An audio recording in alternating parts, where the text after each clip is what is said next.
Muy buenas noches, amada Iglesia. Gracias por acompañarnos en nuestro estudio de Eclesiastés. Hoy vamos a meditar sobre la última parte de este precioso libro que hemos estado escudriñando, que hemos estado conversando, descubriendo las verdades escritas aquí por el rey Salomón en este precioso libro, como vuelvo a repetir, en donde hay instrucciones pues, muy precisas para nosotros y sobre todo en cuanto a cómo ver la vida. Es la parte final de este libro y como pues dijimos, es un final grandioso, en donde destila pues sabiduría pura. Estos últimos mensajes que hemos estado hablando, cuando ya Salomón llega a la etapa pues, de su madurez, comienza a destilar la sabiduría que Dios le dio. Así que, pues gracias a cada uno de nuestros hermanos que nos acompañan, aquellos también que de repente cuando se conectan por primera vez pueden revisar todos los mensajes del libro de Eclesiastés pues en nuestra página del Facebook. Así que vamos a orar pidiendo la dirección del Espíritu Santo como siempre lo hacemos. Padre Santo, en el nombre de Jesús oramos en esta noche. Pedimos de tu dirección, Señor, que sea tu Santo Espíritu hablando a nuestro espíritu, animándonos, consolándonos, exhortándonos a ver la vida conforme a tu palabra, Señor, y al mismo tiempo que también podamos ajustar todas las decisiones que tomamos de acuerdo a tu voluntad y no a la nuestra. Padre, en el nombre de Jesús, oramos, ilumínanos, danos entendimiento. En el nombre de Jesús. Amén. Bien, este es el mensaje 33 del libro de Eclesiastés y le hemos titulado pues La vida es obediencia, mi querido hermano. Vamos a los últimos versículos de este grandioso libro de Eclesiastés, el capítulo 12, los versos del 13 al 14. Para recordar un poquito, antes de entrar al tema, tenemos que recordar lo que hemos estado predicando las semanas anteriores.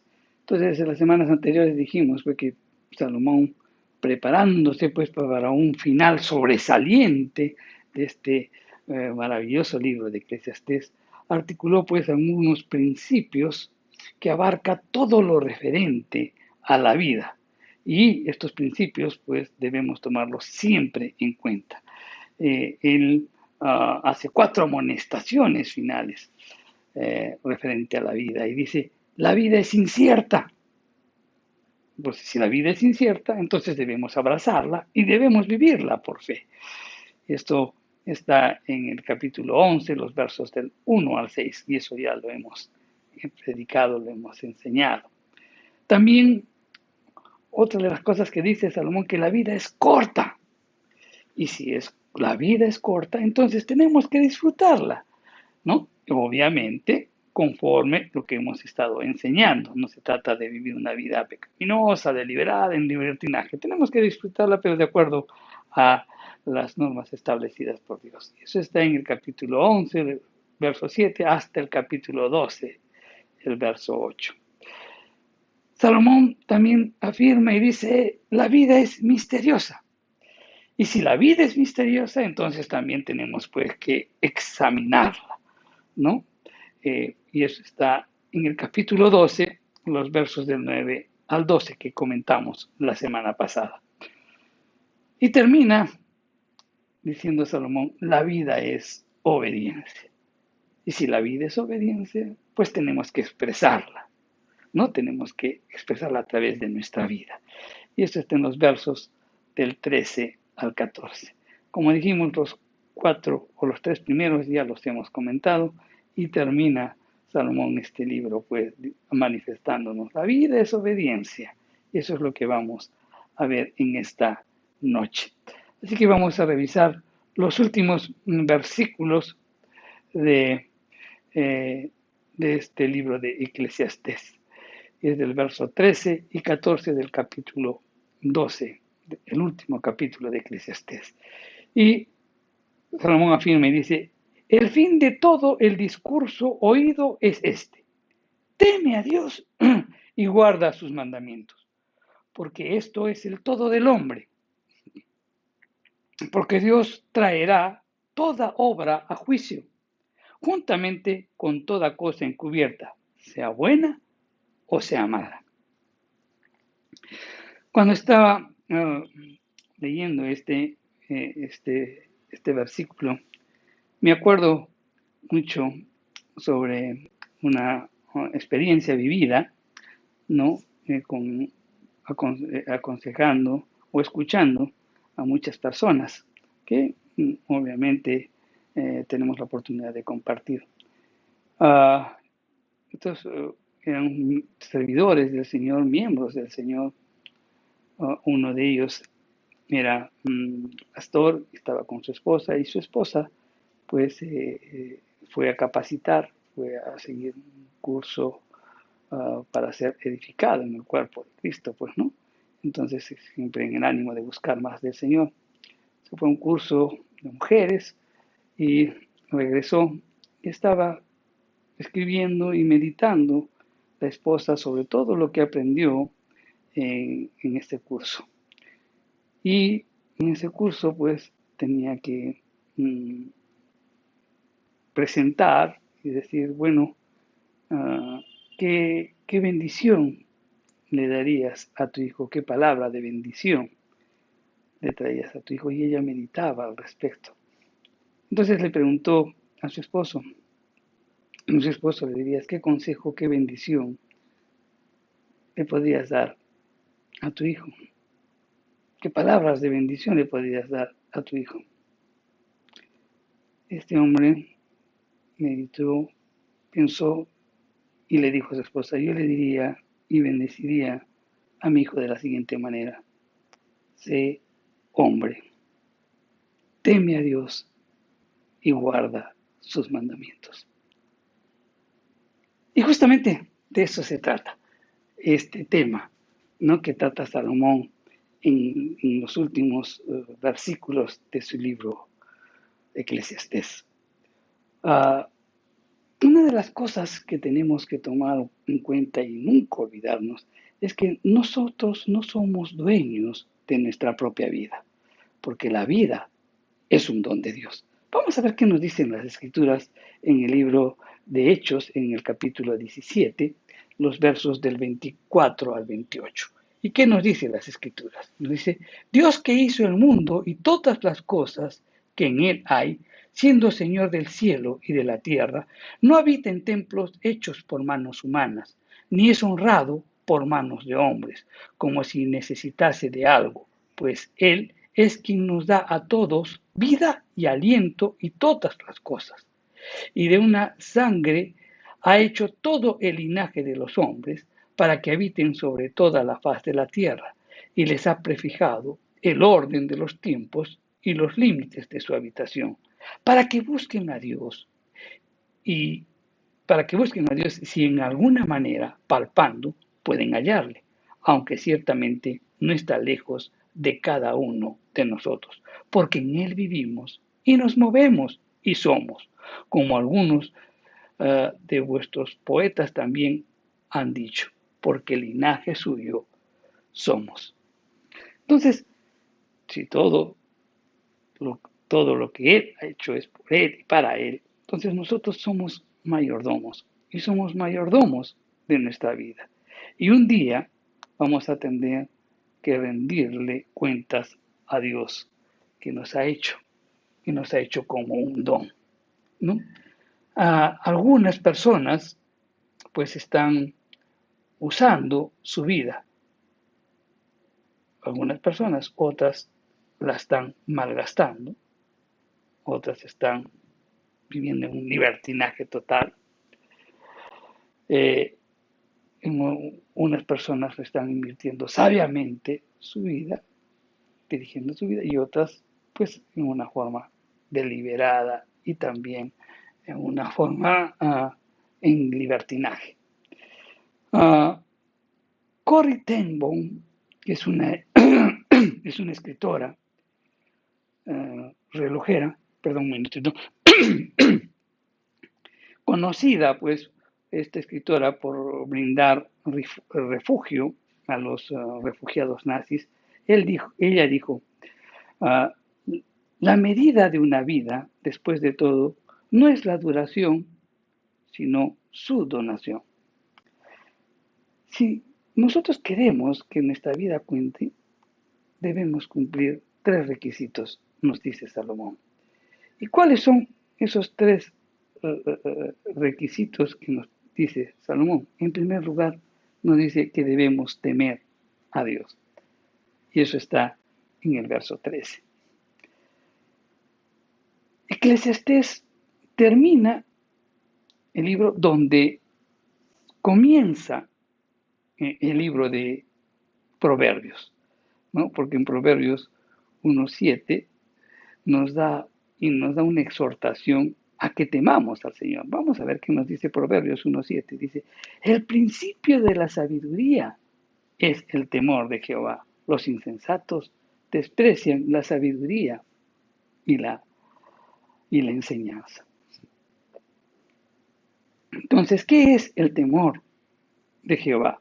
El temor de Jehová, pues, es una actitud de reverencia y de gran admiración que su pueblo muestra, pues, a un Dios. ¿Por qué? Porque le ama y también este pueblo tiene reverencia, temor a Dios, porque respetan su poder y su grandeza.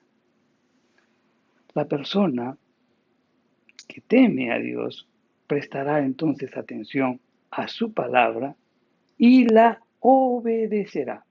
Ese es el que tiene temor de Dios. No intentará, pues, provocar al Señor desobedeciendo deliberadamente o jugando con el pecado. Un temor no santo lleva, pues, a las personas a huir de Dios. Pero el temor santo, mi querido hermano, nos lleva, pues, a inclinarnos de rodillas en amorosa sumisión a Él. En muchos casos, cuando hemos recibido consejerías y estamos conversando, y a veces muchos tienen 10, 5, 6 años en el Señor, y en un momento comienzan pues a desviarse de los caminos del Señor, pero tienen una vida religiosa y pues comienzan a admitir el pecado dentro de su vida y siguen así. Cuando todos ustedes saben que todo eso sale a la luz. Entonces, cuando vienen a conversar y les digo simplemente esto, ¿no? ¿Qué pasó en tu vida? Es muy sencillo. Lo que pasa es que comenzaste a admitir pecado en tu vida, convivir con ello y seguir viviendo a la iglesia simplemente porque perdiste el temor a Dios. Lo admirable, mi querido hermano, del temor de Dios, y esto lo escribió y lo manifestó Oscar Chambers, que es un evangelista y maestro del siglo pasado. Él dijo que cuando le temes a Él, ya no temes pues a nadie más. Pero por el contrario, cuando no temes a Dios, no tienes temor de tienes temor de todo lo demás. Lo repito. Cuando temes a Dios, ya no temes a nadie más. Muy por el contrario, cuando no temes a Dios, temes o te da temor todo lo demás. Es importante temer a Dios, así no vas a temer a nadie. Pero si tú no temes a Dios, todo te va a dar temor, inseguridad, miedo. El profeta Isaías lo dijo perfectamente. Vamos a leerlo, está en Isaías 8:13. En Isaías 8:13 nos dice, a Dios de los ejércitos, a Él santificad, sea Él vuestro temor. y a Él sea vuestro miedo. Y complementa el salmista, ¿no? El que escribe el Salmo 112, describe la vida de un creyente que teme a Dios. Vamos a leerlo, está en el Salmo 112, los versos del 1 al 10. Y dice, bienaventurado el hombre que teme a Jehová y en sus mandamientos se deleita en gran manera. Su descendencia será poderosa en la tierra, la generación de los rectos será bendita. Bienes y riquezas hay en su casa y su justicia permanece para siempre. Resplandeció en las tinieblas luz a los rectos. Es clemente, misericordioso y justo. El hombre de bien tiene misericordia y presta. Gobierna sus asuntos con juicio, por lo cual no resbalará jamás. En memoria eterna será el justo. No tendrá temor de malas noticias. Su corazón está firme, confiado en Jehová. Asegurado está su corazón. No temerá hasta que vea que sus enemigos, hasta que vea en sus enemigos su deseo. Reparte, da a los pobres, su justicia permanece para siempre, su poder será exaltado en gloria, lo verá el impío y se irritará, crujirá los dientes y se consumirá, el deseo de los impíos perecerá. Entonces es importante temer a Dios. Y si tú temes a Dios, pues no vas a tener que preocuparte absolutamente de nada, porque tu confianza va a estar puesta en Dios. Podrán tener situaciones muy difíciles en tu vida, pero tu confianza siempre estará en Dios. Otra de las cosas que nos dice Salomón, en primer lugar nos dice, tememos a Dios, y la segunda es guardar sus mandamientos. Y esto lo dice en el verso 13. Dios, mi querido hermano, creó la vida y solo Él sabe cómo debe ser manejada la vida. Él, mi querido hermano, instruyó o nos dio el manual de instrucciones. Y ese manual de instrucciones es su palabra. Ese manual de instrucciones es la Biblia, ¿no? Y es sabio, pues, simplemente leerla y obedecerla. No solamente leerla, sino obedecerla. Como dice la frase en algún momento, ¿no? En tu vida de repente la has escuchado. Cuando todo lo demás falla, lee las instrucciones. Si tú te dan un televisor, no sabes cómo prenderlo, apretas una y otra cosa, no sabes cómo conectarlo, y has agotado todos tus esfuerzos, entonces acude al manual de instrucciones y entonces ahí te va a decir cómo hacerlo. A veces así somos en la vida. Experimentamos, tomamos decisiones y cuando ya no podemos o estamos en problemas, recién vamos al manual de instrucciones cuando deberíamos hacerlo al revés. Primero ir al manual de instrucciones para no tener complicaciones en nuestra vida, ¿no? El temor de Dios, mi querido hermano, debe resultar de una vida en obediencia a la palabra de Dios. De otra manera, simplemente el temor de Dios sería un fingimiento. Muchos dicen, yo temo a Dios, pero sin embargo no obedecen las escrituras. Entonces es un temor simplemente de expresión, es una expresión o es un temor de palabra nada más y no de hechos. Y sobre todo es un temor fingido. El creyente dedicado que teme a Dios, pues simplemente debe pasar tiempo a solas con Dios por medio de las escrituras y también de la oración. Y esto pues será, eso dará lugar a que siempre esté deseando conocer mejor a nuestro Padre Celestial y al mismo tiempo ir descubriendo su voluntad. Como dijimos, Proverbios 1:7 nos dice, el principio de la sabiduría es el temor de Jehová. Los insensatos desprecian la sabiduría y la enseñanza. Recordemos siempre esto. Ahora bien, sigamos avanzando. En este versículo 13 la última parte donde dice, este es el fin del hombre.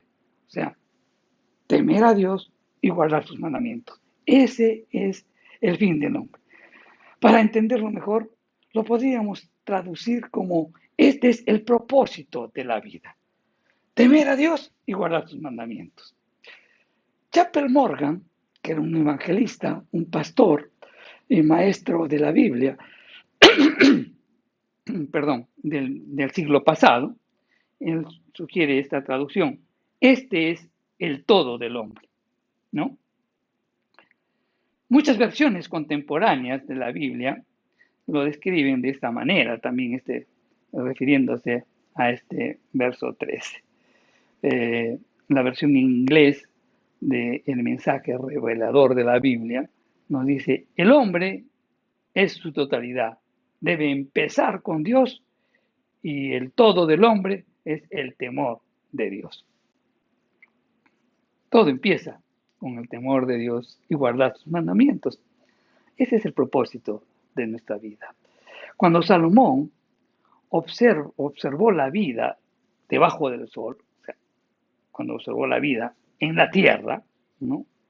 Todo estaba fragmentado y no pudo ver el patrón de su funcionamiento. Pero cuando Salomón mira la vida desde el punto de vista de Dios, cada pieza pues empieza a colocarse en su lugar y formar un todo, como un rompecabezas, ¿no? Que se va armando poco a poco y vas encontrando cuál es la razón.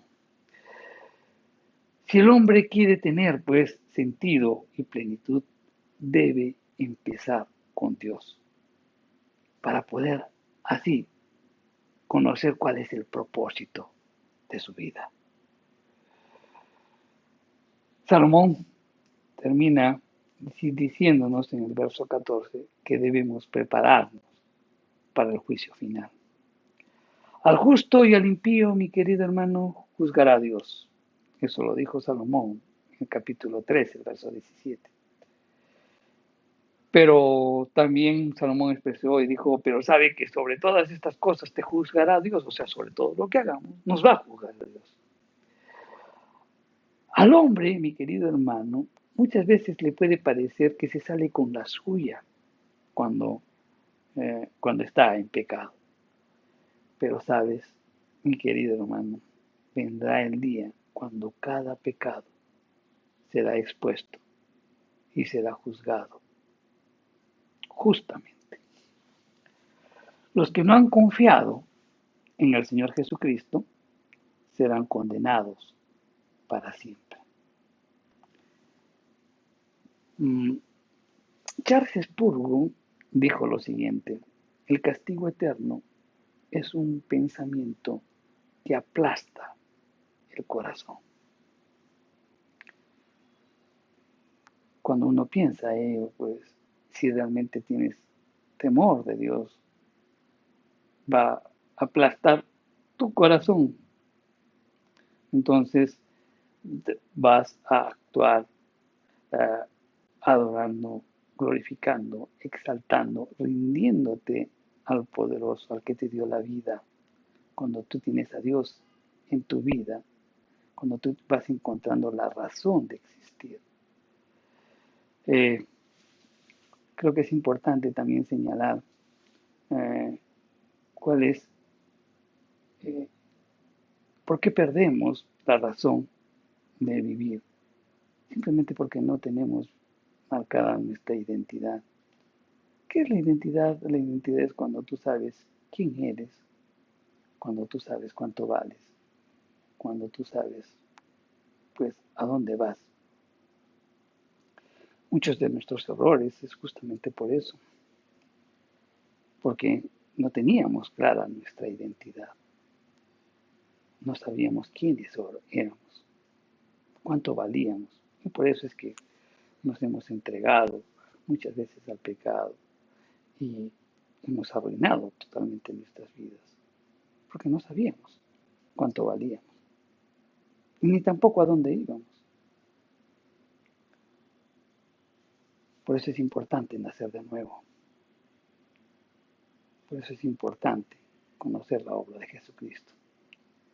Mi querido hermano, el Señor Dios es lento para la ira, pero cuando se decide establecer su justicia, como lo hará aquellos que realmente rechazan a su Hijo, pondrá en marcha pues toda su omnipotencia para aplastar a sus enemigos. Salomón nos dice 6 veces en su discurso que gocemos de la vida mientras podamos. Pero en ninguna ocasión, mi querido hermano, nos dice que disfrutemos del pecado. Los goces del presente dependen de la seguridad del futuro. Si usted conoce a Cristo Jesús como su Señor y Salvador, entonces sus pecados ya han sido juzgados en la cruz. Y como consecuencia de ello, no habrá ninguna condenación para los que están en Cristo Jesús. Entonces uno se pregunta y dice, ¿merece entonces la vida o merece la pena vivir? ¿Merece la pena vivir? Claro que sí, mi querido hermano. Si usted está verdaderamente viviendo por medio de la fe en Cristo Jesús, usted se sentirá conforme sin importar lo que Dios permite que venga para su vida. Nos pueden o pueden surgir muchas circunstancias que puedan ser adversas en nuestra vida. Podrá haber momentos en que nuestra situación financiera pueda verse afectada. Podrá haber momentos en que de repente un familiar está pues con una enfermedad terminal. O de repente nos pudo haber visitado la muerte ya que ha generado luto, tristeza y dolor en nuestro corazón. Mi querido hermano, si tú verdaderamente estás viviendo en fe en Cristo Jesús, tú te vas a sentir conforme, sin importar lo que Dios permita que venga para tu vida. Primera de Juan 5:12 nos dice y recuerda lo siguiente: el que tiene al Hijo tiene la vida. El que no tiene al Hijo de Dios no tiene la vida. Usted que me escucha en esta noche puede recibir a Cristo Jesús y vivir en conformidad a sus normas y principios. Quiero animarlo a que hoy pueda abrir su corazón y recibirlo hoy mismo. Abra su corazón y pueda repetir de repente esta oración y decirle: Señor Jesús, hoy abres mi entendimiento. Señor, yo quiero que gobiernes mi vida. Gracias por Jesús. Él dio su vida por mí. No entiendo aún la profundidad de esto, pero yo creo. Yo creo que Él murió por mis pecados. Señor, quiero que tú seas el quien gobiernes mi vida. Señor, quiero que entres en mi corazón y transformes mi vida. Todo esto te lo pido en el nombre de Jesús. Si tú hiciste esta oración, mi querido hermano, ten la seguridad de que el Espíritu Santo te llevará a que puedas temer a Jehová. Y este temor no será un temor de miedo, sino un temor reverente. Un temor de no perder esa relación con Dios, que justamente a quienes hemos recibido a Cristo, quienes aceptamos la obra de Jesucristo, podemos tener esa comunión y acercarnos al todo de su gracia. No perderlo, que ese debe ser nuestro gran temor. Y obedecer. Obedecer porque el pecado siempre levanta un muro entre Dios y los hombres. Cristo murió por cada uno de nuestros pecados. Por eso continuamente cuando pequemos acerquémonos al Señor para que esa barrera sea desechada. No, actuemos reverentemente a nuestro Dios, actuemos en temor de Dios, obedezcamos las Escrituras y tomemos en cuenta que de todas las acciones o de las decisiones que hemos tomado daremos cuentas al Señor. Y si nosotros tomamos una decisión por Cristo y aceptamos que Cristo murió en la cruz, pues ya nuestros pecados fueron juzgados. De las decisiones que hoy tomemos depende también nuestro futuro. Vamos a dar gracias a Dios. Padre Santo, te damos gracias por tu palabra. Señor, que continuamente podamos temerte, Señor, en cada una de nuestras decisiones. Señor, cuando perdemos el temor a ti, simplemente, Señor, vivimos una vida en total rebeldía y a espaldas tuyas. Y nuestro corazón se puede endurecer. Señor, te pido que tu Santo Espíritu siempre nos lleve a temerte y a guardar tus mandamientos. Y realmente es una decisión muy fuerte, es una decisión que implica valentía y coraje. Y tú nos has dado un espíritu de amor, de poder y de dominio propio, que podamos ejercerlo, Señor. Te damos gracias, te alabamos y te bendecimos. En el nombre de Jesús oramos. Amén. Bien, mi querido hermano, gracias por acompañarnos en este estudio de Eclesiastés. Ya próximamente les estaremos anunciando a ver qué libro también comenzaremos a meditar profundamente todos los días viernes. Que Dios los bendiga, mi querido hermano, y gracias por acompañarnos nuevamente.